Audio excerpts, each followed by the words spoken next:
Mateo 6, hoy vamos a estar leyendo solamente un versículo, el versículo 1,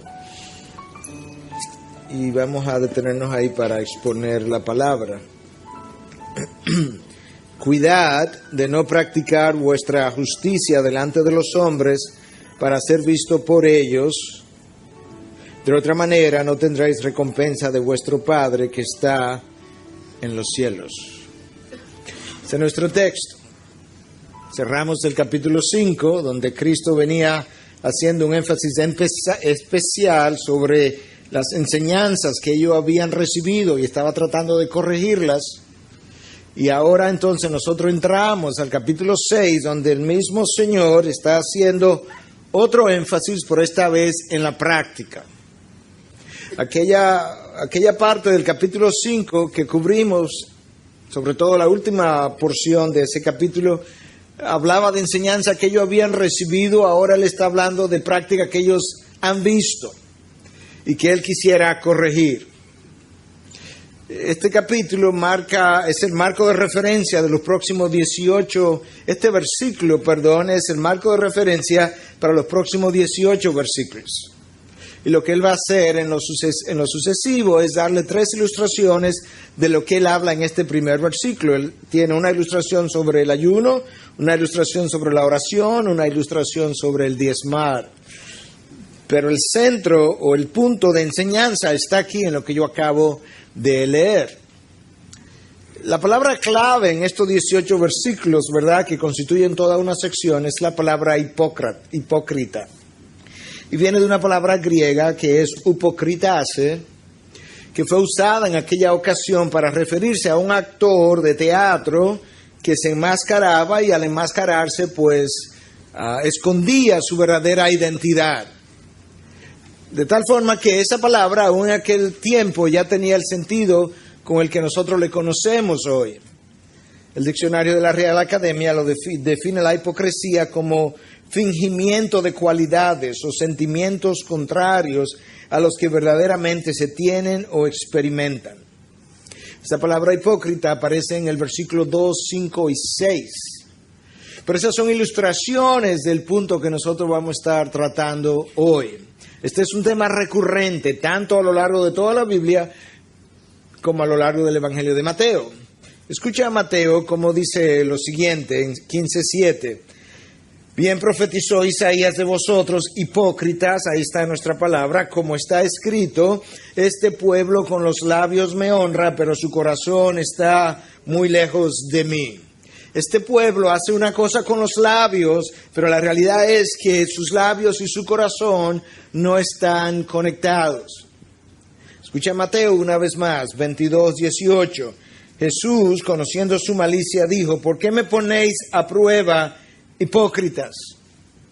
Y cuando tú llegas al capítulo 23 es impresionante porque en apenas una sección de un solo capítulo, 7 veces el Señor repite esta frase: ay de vosotros, escribas y fariseos hipócritas. Esa frase aparece en el versículo 13, 14, 15, 23, 25, 27, 29 de ese capítulo 23. Es increíble que el Señor se detuviera 7 veces para hablar de la hipocresía de estos maestros. Ya vamos teniendo una idea más o menos de qué pudiera tratar toda esta sección cuando yo hablo de hipocresía. Yo quise darles varias definiciones más que gramaticales o de diccionario, prácticas con relación a nuestra fe cristiana, nuestra vida cristiana, para que entendamos lo que es la hipocresía. Y yo digo aquí, ¿verdad?, que la hipocresía es la desconexión entre lo que sabemos y lo que practicamos, o entre lo que decimos y lo que hacemos, o entre lo que sentimos en nuestro interior y lo que mostramos en nuestro exterior. O pudiera ser la desconexión entre lo que se dice en los púlpitos y lo que se vive en la realidad. O pudiera ser la desconexión entre lo que se afirma con la cabeza y se niega con las obras. O quizás la diferencia entre el amén del domingo, amén, gloria a Dios, y el bu que yo le doy a esa misma enseñanza el lunes en la mañana. O simplemente es la desconexión entre lo que soy y lo que hago. O finalmente, la diferencia entre lo que soy y lo que otros creen que yo soy. Yo creo que ahí nosotros tenemos más claridad acerca de qué es lo que la Biblia está tratando de comunicarnos cuando habla de la hipocresía de los hombres. El Señor comienza este texto con la palabra cuidad, que implica estar alerta, ten cuidado, presta atención. Y hay razones por las que Él comienza con esa advertencia, porque es una advertencia, es una palabra de advertencia, cuidad. Y no es una advertencia solamente para principiantes en la fe. Esto no es un pecado de los escribas y de los fariseos solamente. Esto es un pecado universal de la raza humana. Esto es un pecado tuyo y mío. Esto no es un pecado de aquellos que apenas tienen unos meses o unos pocos años en la fe cristiana, como nosotros vamos a tratar de ilustrar por la palabra de Dios. Este es un pecado que ha afectado, que ha corrompido a gente madura en la fe. Héroes de la Biblia han pecado de esta manera. Y por eso yo pienso que Cristo usa esta palabra cuando dice cuidad. No vaya a ser que a pesar de tus años, este sea tu pecado. En el Antiguo Testamento, quizás el ejemplo más conocido, es algo que todos hemos visto, leído, usado incluso, es David. El hombre conforme al corazón de Dios.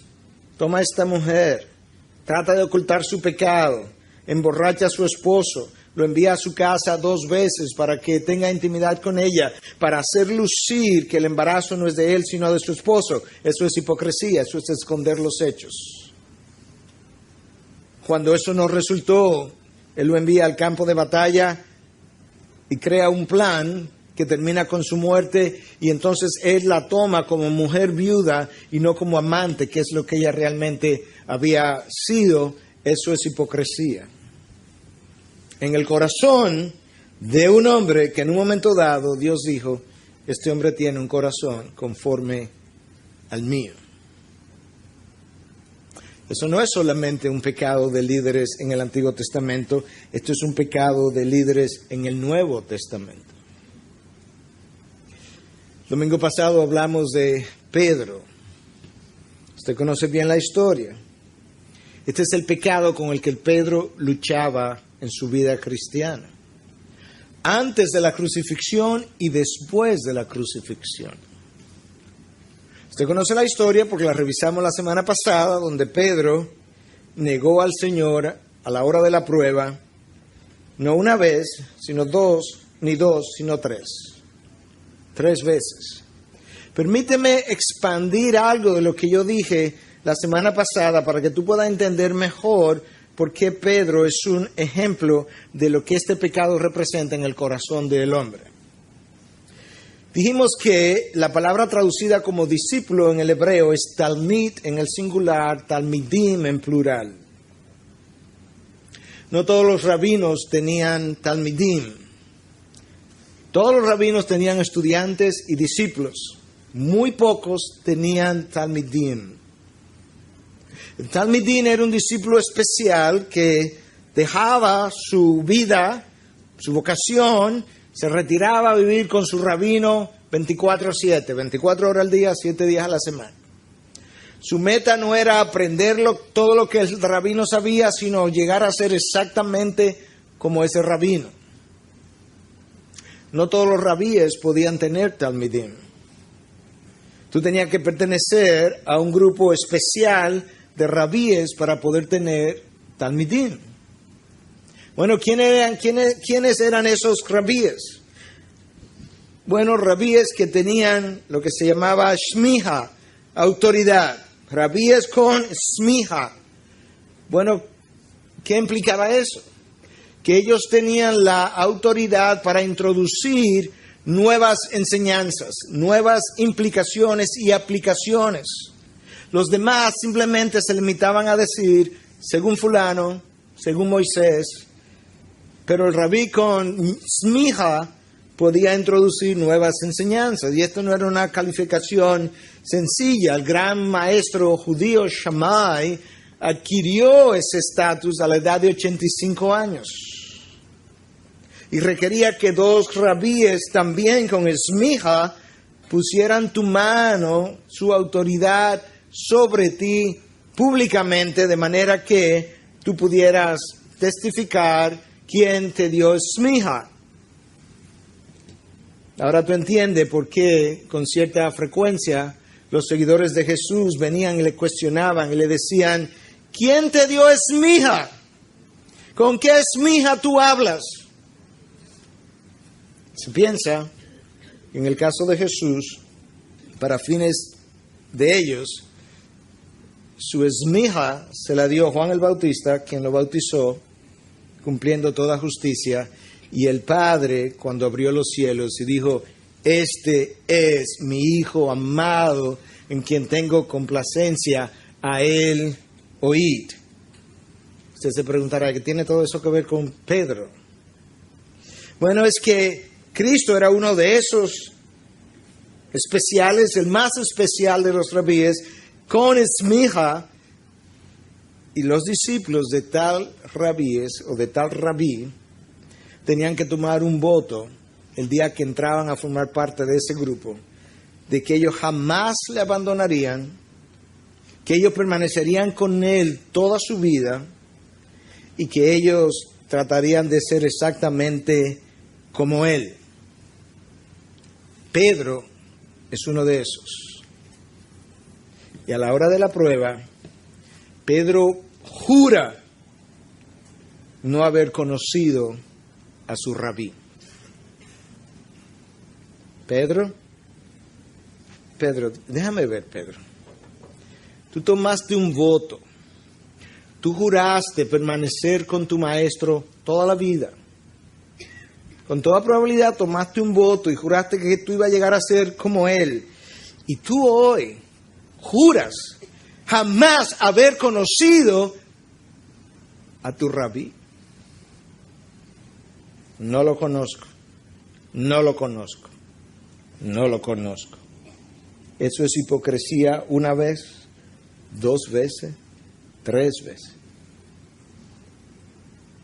Bueno, pastor, eso fue ante la resurrección, porque después de la resurrección, con el poder de la resurrección que vive en nosotros, ya sería distinto. No vaya muy rápido. Yo te voy a mostrar la hipocresía de Pedro post-resurrección.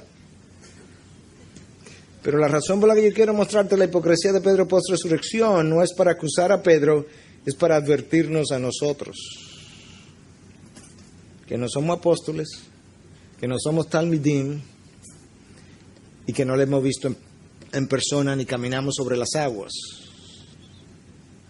Pablo escribe en Gálatas 2, a partir del versículo 11, cuando dice, pero cuando Pedro vino a Antioquía, me opuse a él cara a cara, porque era de condenar, porque antes de venir algunos de parte de Jacobo, él comía con los gentiles, pero cuando vinieron empezó a retraerse y apartarse, porque temía de a los de la circuncisión, y el resto de los judíos, escucha, y el resto de los judíos se le unió en su hipocresía.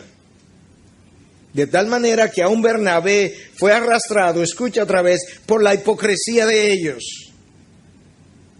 Pero cuando vi que no andaban con rectitud en cuanto a la verdad del Evangelio, dije a Pedro delante de todos, si tú siendo judío vives como los gentiles y no como los judíos, ¿por qué obligas a los gentiles a vivir como judíos? Pablo dice que el resto de los judíos se unió a su hipocresía. ¿A la hipocresía de quién? De Pedro. Y que Bernabé estaba siendo arrastrado por la misma hipocresía. Bernabé, Pastor, usted me está diciendo que Bernabé, el que introdujo a Pablo a la comunidad cristiana, cuando la comunidad cristiana no quería saber de Pablo, el que se jugó su reputación, el que se jugó quizás su vida, que ese es el que está siendo arrastrado hacia la misma hipocresía de Pedro y de los demás. Ajá. Esto no es un pecado de escribas y fariseos, esto no es un pecado de principiantes, esto es un pecado de veteranos.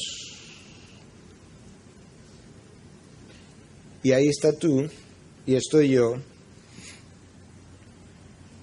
No porque seamos veteranos, sino porque somos humanos. Esto no nos lleva a trivializar el pecado y decir, bueno, pero imagínate, si eso es el apóstol Pedro y Bernabé, que tú me dejas a mí. No, no, no. Esto nos debe llevar a tomar más en serio la advertencia de Pablo cuando dice, el que crea que esté firme, cuídese de que no caiga. Esto nos debiera llevar a la reflexión y ayudarnos a pensar que mi hipocresía es capaz de arrastrar a otros en la misma dirección de esa hipocresía. Y debiera llevarnos a la conclusión de que seamos menos enjuiciadores a la hora de rechazar personas como Pedro, porque una vez fueron hipócritas. ¿Te das cuenta? Ahora entiendes la advertencia, la razón de la advertencia es exactamente eso, pero mira qué es lo que Cristo nos está diciendo ahora, cuidar, estar alerta, de no practicar vuestra justicia delante de los hombres para ser visto por ellos. Ten cuidado de que no muestre tu buena obra, de que no haga alarde de lo que eres, de lo que haces, delante de los hombres. Alguien pudiera estar pensando, pastor, un momento, pero en Mateo 5:16, que forma parte del mismo Sermón del Monte, predicado por el mismo predicador, me dice que yo debo dejar que mi luz brille delante de los hombres. Entonces, ¿cómo es? Capítulo 5, así brille vuestra luz delante de los hombres, versículo 16, para que vean vuestras buenas acciones. Mateo 6, no muestre vuestras obras, vuestra justicia delante de los hombres. ¿Cuál es la diferencia? Bueno, es que yo no terminé el texto. Es la motivación. Escucha la diferencia ahora. Déjame leerte el texto de hoy. Cuidad de no practicar vuestra justicia delante de los hombres. Motivación, aquí viene, para ser visto por ellos. Ese es el problema. 5:16. Así brille vuestra luz delante de los hombres para que vean vuestras buenas acciones y, aquí viene la motivación, glorifiquen a vuestro Padre que está en los cielos. Hay una manera como Dios quiere que yo muestre mis buenas obras y hay una manera como Dios no quiere que yo muestre mis buenas obras. ¿Y cómo yo sé la diferencia entonces? Bueno, Spurgeon, creo que fue Spurgeon, decía, cada vez que te sientas tentado a esconderte, muéstrate. Y cada vez que te sientas tentado a mostrarte, escóndete. Yo creo que es una buena ecuación. Buena sabiduría. Pero tenemos que cuidarnos de cuál es la razón por la cual nosotros hacemos lo que hacemos, decimos lo que decimos y por qué la estamos mostrando. Porque muchas veces la verdadera motivación está escondida.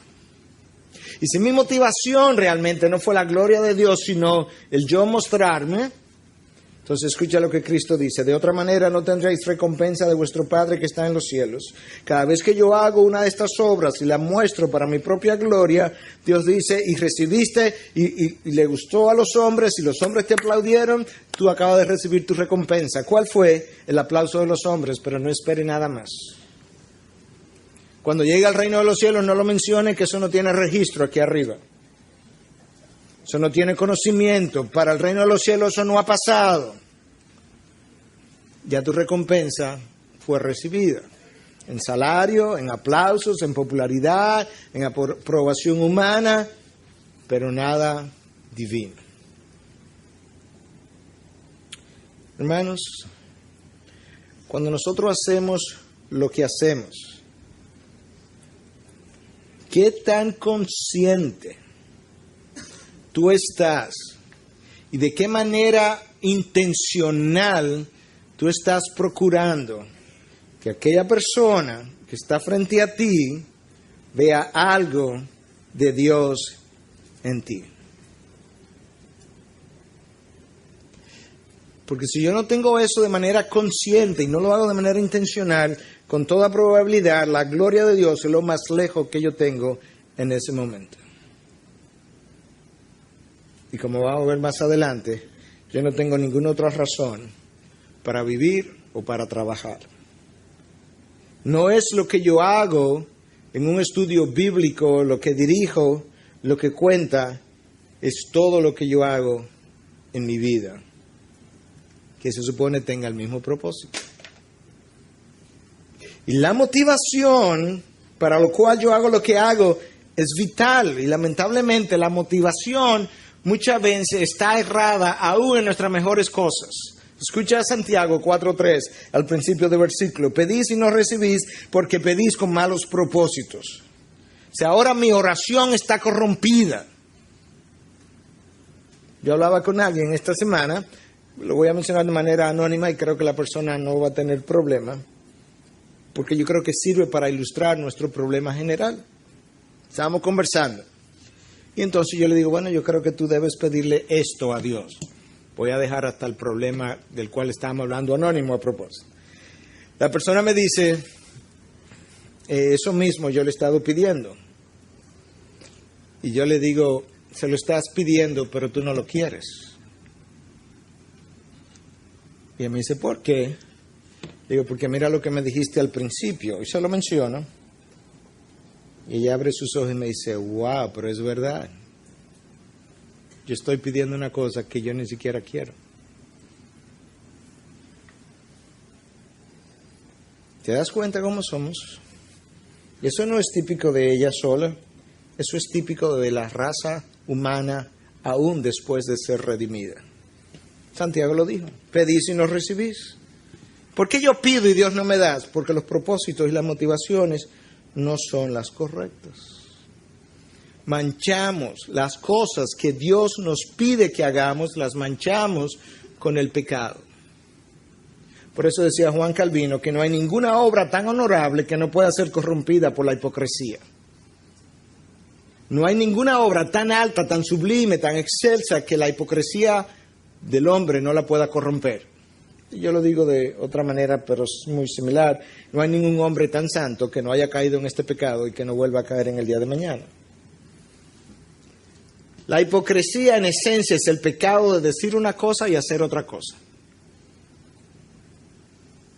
La hipocresía es el pecado en esencia de decir una cosa y hacer otra cosa. ¿Cuántos de los que estamos aquí no hemos incurrido en ese error? Vamos a ver, levantemos la mano. Levantemos la mano por si se equivocaron. ¿Cuántos de los que estamos aquí? Ponga su mano abajo otra vez. ¿Cuántos de los que estamos aquí nunca hemos incurrido en el pecado de decir una cosa y hacer otra cosa? Bueno, yo creo que usted acaba de hacerlo.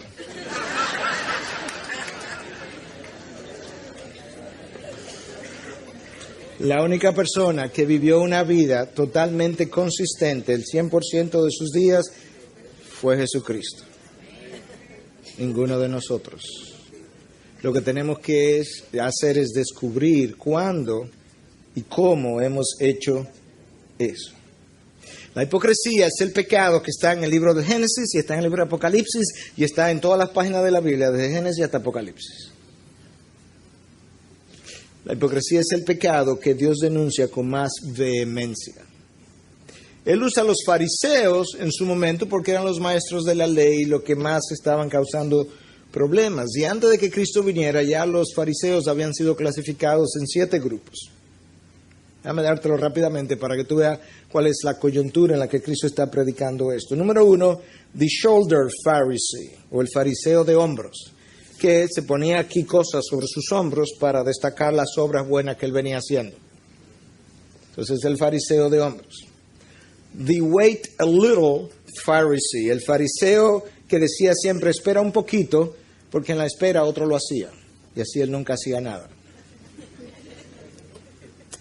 Número 3, The blind Pharisee, o bruised, or bleeding Pharisee, el fariseo ciego o amoratado, o que estaba sangrando, porque para evitar que una mujer lo tentara, siempre caminaba con la cabeza para abajo. O the pestle, o humpback Pharisee, este era peor, es similar al anterior, pero este caminaba así, para no ver nunca una tentación o una mujer. Número 5, the ever reckoning Pharisee, el fariseo que siempre vivía contando sus obras malas y las buenas para ver cómo andaba su balance. Número 6, the God-fearing Pharisee, o el fariseo que temía a Dios, pero obedecía por temor a sus consecuencias, no era un temor reverente. Y finalmente, un grupo muy selecto, muy pequeño, muy verdadero, the God-loving Pharisee, o el fariseo que amaba a Dios. Lo sabía, así fue que comenzó este grupo. Este grupo no comenzó así. Este fue un grupo de personas que comenzó antes de que Cristo viniera, amando a Dios, y terminó legalizando la ley, o convirtiéndola en legalismo. De ese grupo, escucha lo que Cristo dice en Mateo 23. De modo que hacer y observar todo lo que os digan. Oye lo que Cristo le dice a la población. Lo que ellos le digan, hagan eso. Todo lo que le digan, háganlo. Pero no hagáis conforme a sus obras, porque ellos dicen y no hacen.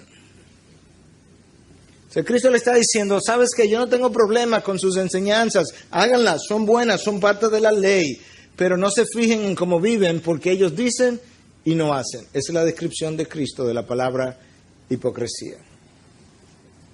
Pedro dijo y no hizo. Yo nunca te negaré, Señor. Y no hizo. Antes y después de la resurrección. Atan cargas pesadas y difíciles de llevar y las ponen sobre las espaldas de los hombres, pero ellos ni con un dedo quieren moverlas. Sino que hacen todas sus obras, escúchalo otra vez, sino que hacen todas sus obras para ser vistos por los hombres, pues ensanchan sus filacterias y alargan los flecos de sus mantos. Estos flecos que tenían en los mantos, a través de los cuales ellos suponían que salía el poder, y esta mujer que estaba sangrando por 12 años se acerca y toca su manto, con toda probabilidad tocó uno de esos filamentos. Y esa era su creencia. Ellos hacían eso más largo, porque mientras más largo, más piadoso y más poderosa era su vida. Esos eran los fariseos. Ese es el contexto en el que Cristo está predicando esto. Pero ahora, en el capítulo 6 de Mateo, él usa 3 ilustraciones que tienen que ver con la oración y pararse en las plazas públicas a orar para que lo vean. Yo no creo que este sea nuestro problema. No sé si pase aquí los miércoles, no lo sé, no voy a juzgar eso. El ayuno, que ayunaban y luego le decían a todo el mundo que estaban ayunando. De hecho, creo que la práctica del ayuno, algunos pocos lo tienen. Aquí yo no creo, y cuando lo hacen ni nos enteramos, de manera que yo no creo que ese sea el problema. Otros diezmaban para que lo vieran, pero nosotros ni las ofrendas recogemos, ahí están las urnas y usted sabe qué hacer con ellas, y cada cual tiene la responsabilidad delante de Dios de diezmar. Yo no creo que ese sea el problema, pero nosotros no podemos sentarnos aquí esta mañana y decir, por fin, no hay nada, eso de primera vez que en el Sermón del Monte nada tiene que ver conmigo. Porque este tiene todo que ver contigo y conmigo. Déjame hacerte una pregunta, para que comenzamos a ver si tiene que ver contigo o no. ¿Alguna vez tú crees que tú has condenado el pecado de alguien que luego tú mismo te has dado cuenta que tú cometes? No me tienes que responder, yo la respondo por ti, sí.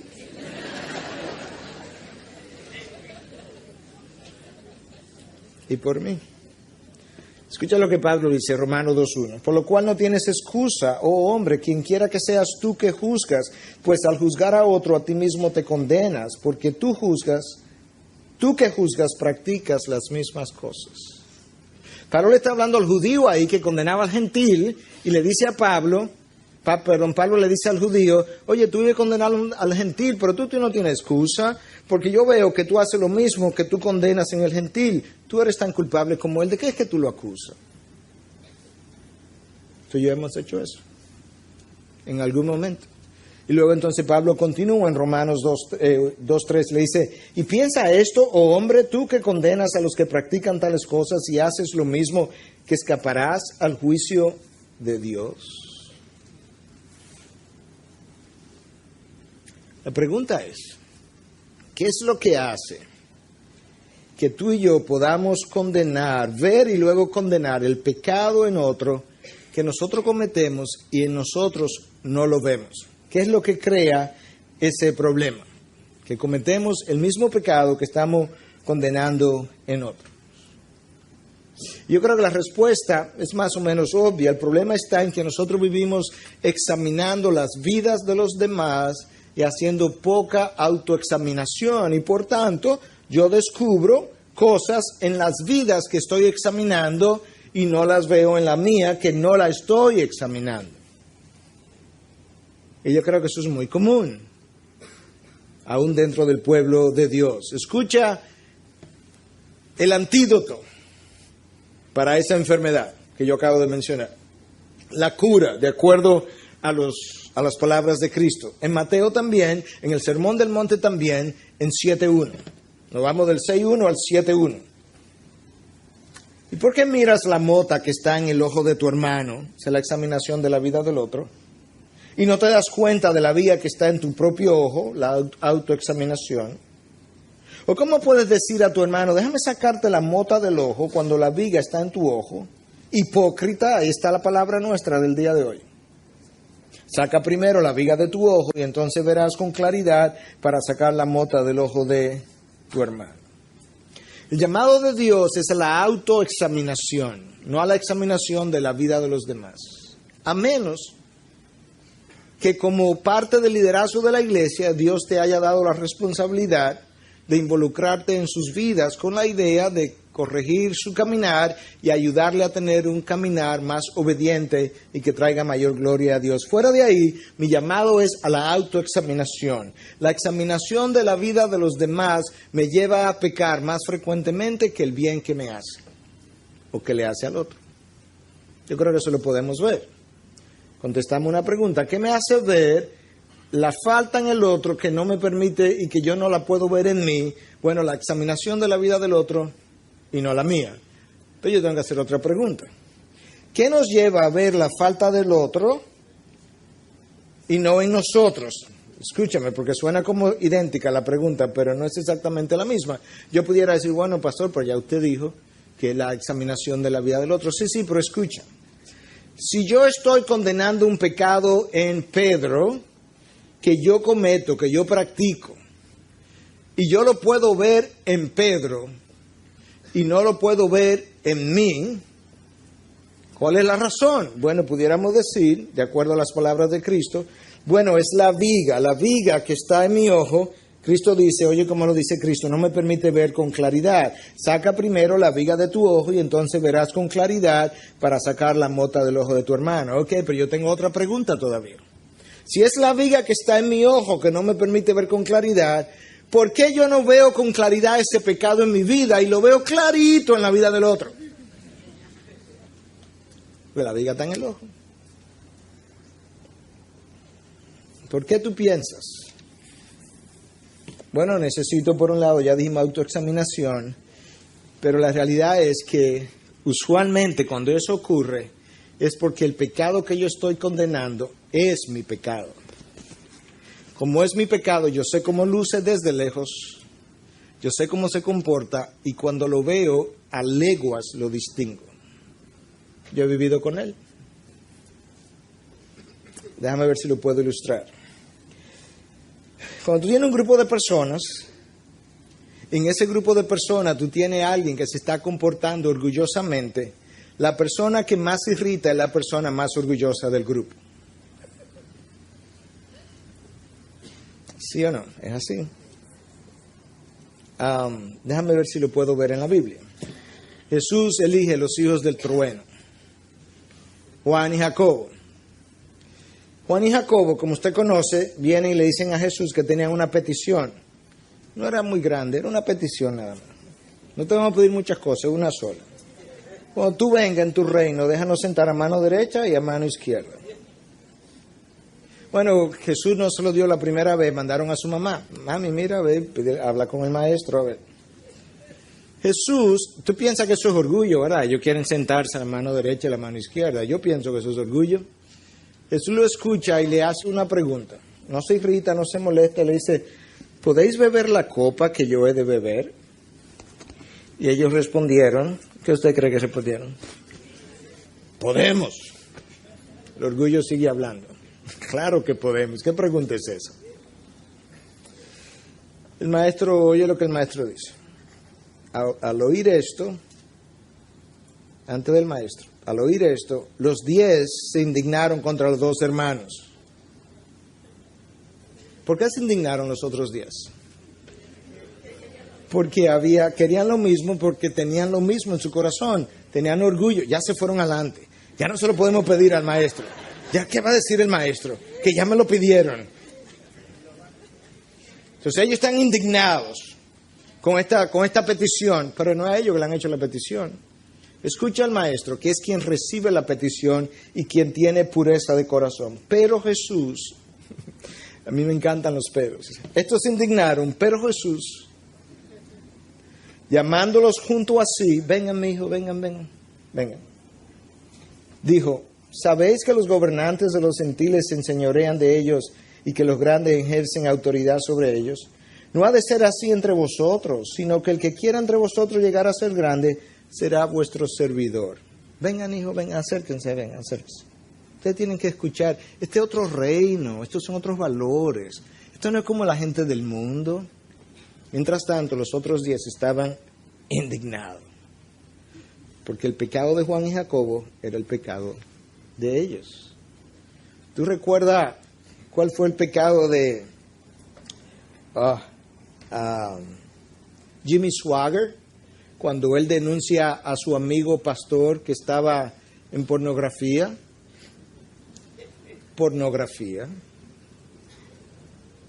Ese fue su pecado y lo atraparon. Prostitución. Ted Haggard, que denunciaba la homosexualidad, ¿cuál era su pecado? Homosexualidad. Y el orgullo, cuando lo denunciamos, usualmente, yo he estado ahí, es nuestro pecado. Por eso lo reconocemos, por eso sabemos cómo luce. Nosotros no reconocemos los pecados en nosotros porque tenemos esa viga. Pero esto de que Cristo habla, esta religiosidad externa que está disociada, divorciada de una realidad interna, yo creo que se ve de múltiples maneras. Yo enseñaba en el instituto nuestro este martes pasado acerca de cómo recobrar una mente cristiana porque se perdió. Y hablábamos de varias cosas y yo trataba de ilustrarlo. Voy a mencionar una o dos de esas, pero una de las maneras o una de las veces que yo veo la disociación entre la realidad interna del corazón y lo externo es en la adoración de nuestro Dios. Nosotros muchas veces somos movidos por el ritmo de la música, somos movidos por la melodía de la música, somos movidos por muchas otras cosas, pero raramente, o pocos quizás, porque no, obviamente hay personas o grupos que lo hacen, se concentran y aplican lo que están cantando a su realidad de su relación con Dios. Yo lo ilustraba este martes pasado. Hay una canción, yo no me conozco todas las letras de las canciones, pero cantamos con frecuencia, que habla de que ve una generación levantarse. Y esa canción habla de que dice algo acerca de toda mi maldad. Raramente yo puedo cantar esa canción sin que lágrimas afloren a mis ojos. Porque yo trato de coger el concepto de esa maldad que yo acabo de cantar, aplicármela a mi vida y pedirle a Dios que me la muestre, e invariablemente Él me la enseña y yo tengo que arrepentirme. Pero la cantamos y a veces ni sabemos que esa palabra estaba en esa canción. Eso es una disociación entre la realidad interna y lo que estoy cantando. Tenemos que reconocerlo, somos latinos, nos gusta la música, nos gusta el ritmo, nos movemos hasta con un pito que suena. Pero realmente están las líricas revelando mi corazón, revelándome una verdad acerca de Dios y otra verdad acerca de mi corazón. Las canciones no son buenas porque tengan buena melodía o buen ritmo. Las canciones no son buenas porque me permiten jugar con el instrumento y a mí me encanta ese instrumento. Las canciones son buenas porque me revelan una verdad acerca de Dios vía un vehículo altamente poderoso que es la música, ideado por Dios también. Yo encuentro una disociación ahí. Yo creo que tú no quieres oír, yo no lo quiero oír, pero yo creo que tú tampoco. Tú no quieres oír las palabras de Jesús vía Isaías cuando dijo: hipócritas, este pueblo con los labios me honra, pero su corazón está muy lejos de mí. Cuando levantamos las manos, ¿está nuestro corazón levantado? Cuando criticamos al que levanta la mano, yo vivo una vida de adoración, por lo menos de corazón levantado.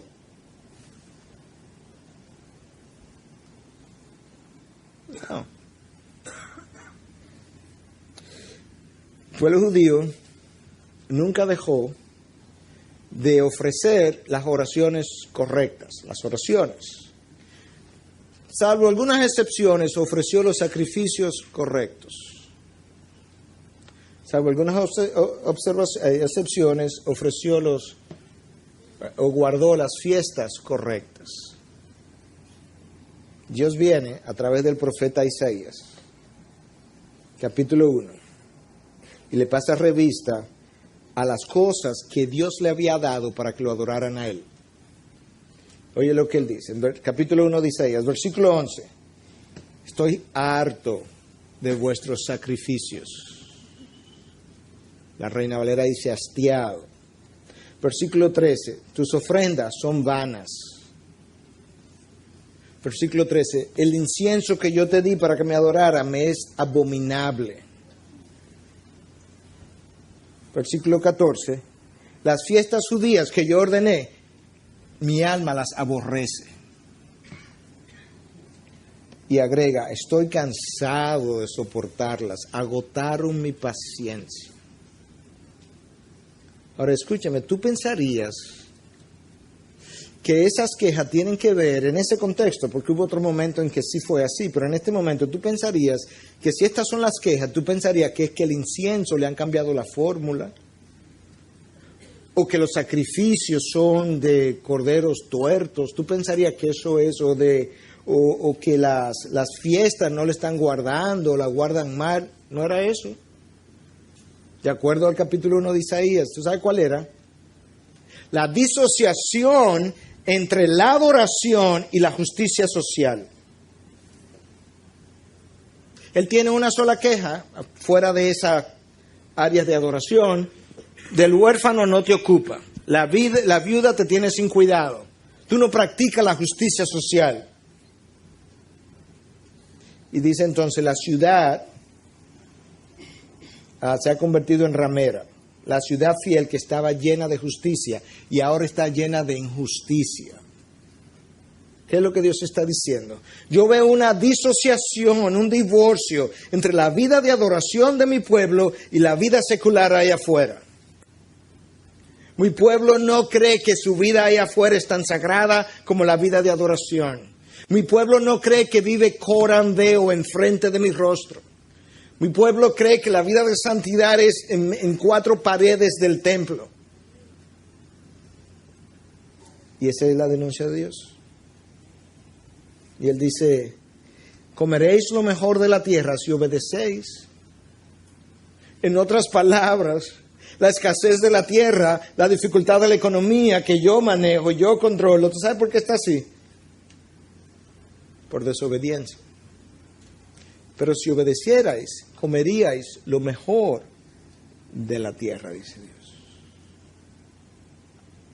La práctica, déjame leerte esto que yo escribí anoche. Precisamente, la práctica de la injusticia social de parte del pueblo de Dios convierte su relación con Dios en religiosidad externa. La práctica de la injusticia social de parte del pueblo de Dios convierte su relación con Dios en religiosidad externa. Hermanos, ¿de qué nos vale el domingo adorar a Dios? Y el lunes, cuando voy a trabajar, tener como motivación primera ingresos económicos en mi trabajo.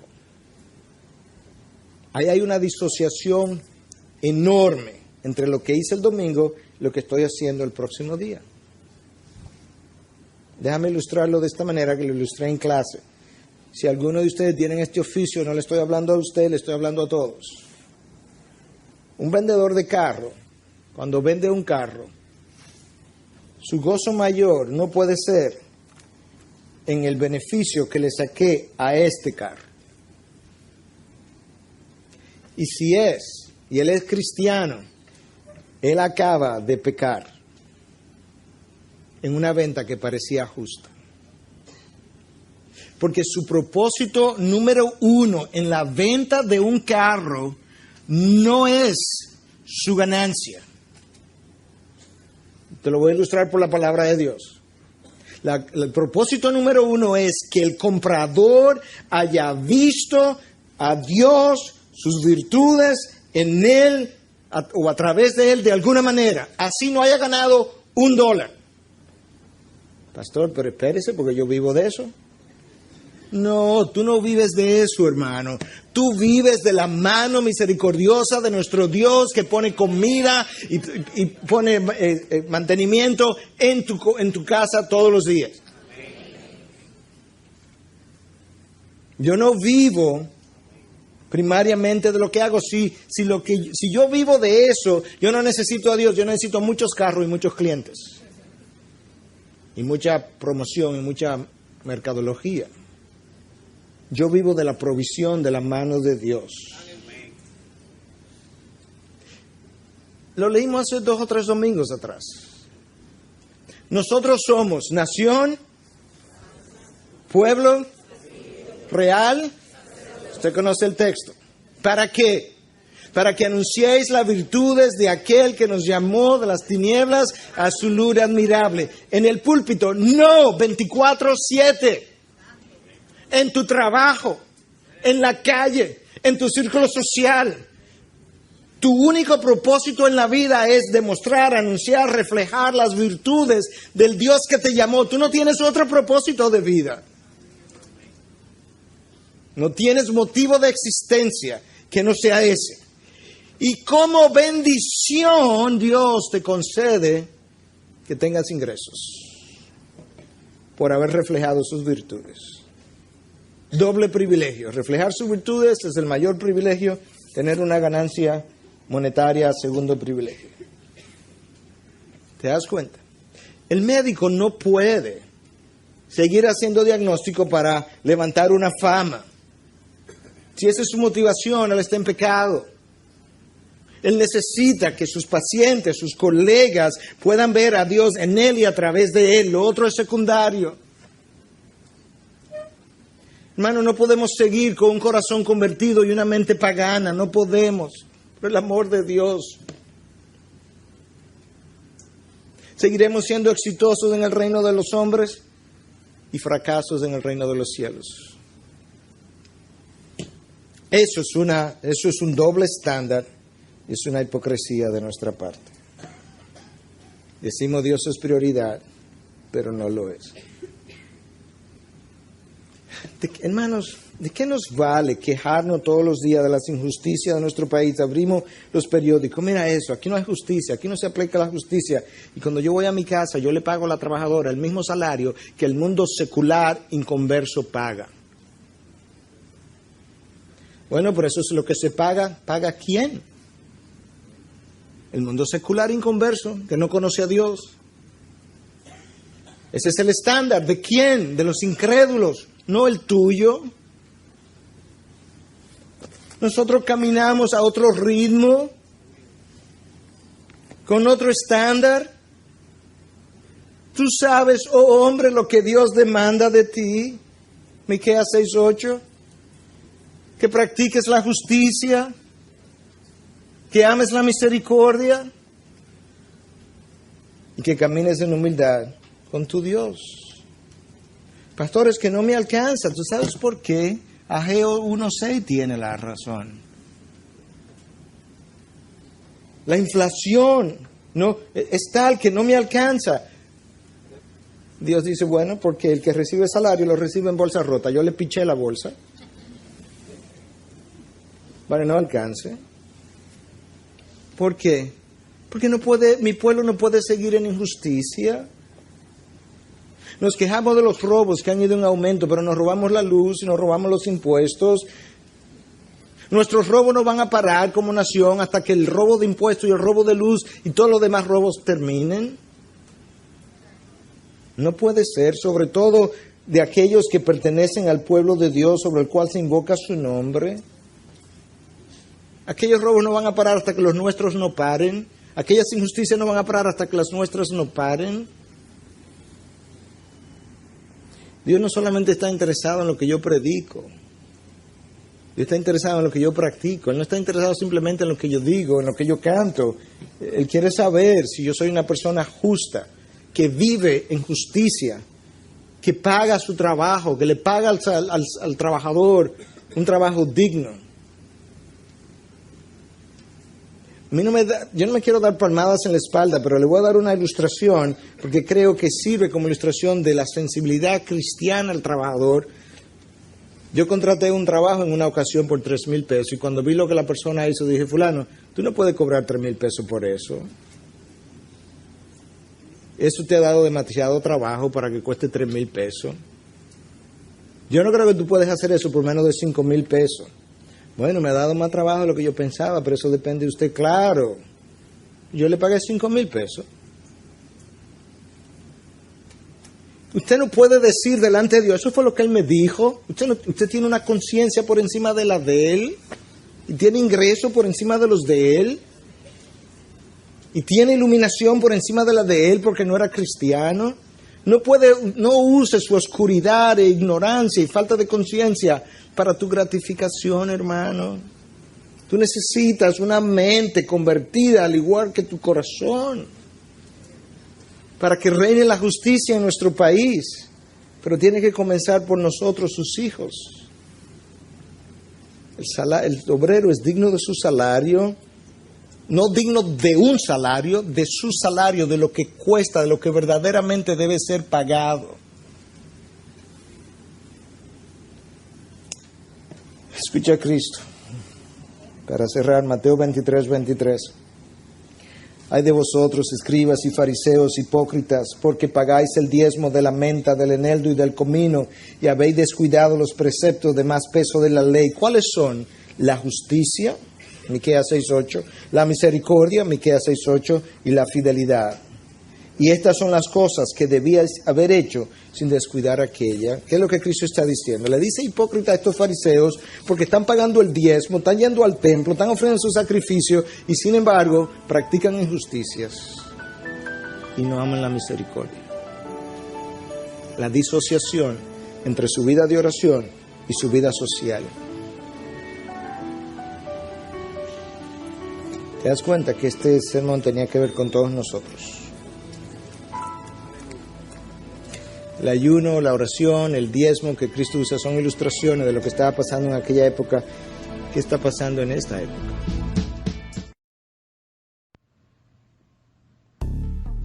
Desde Denver, Connecticut, estás escuchando tu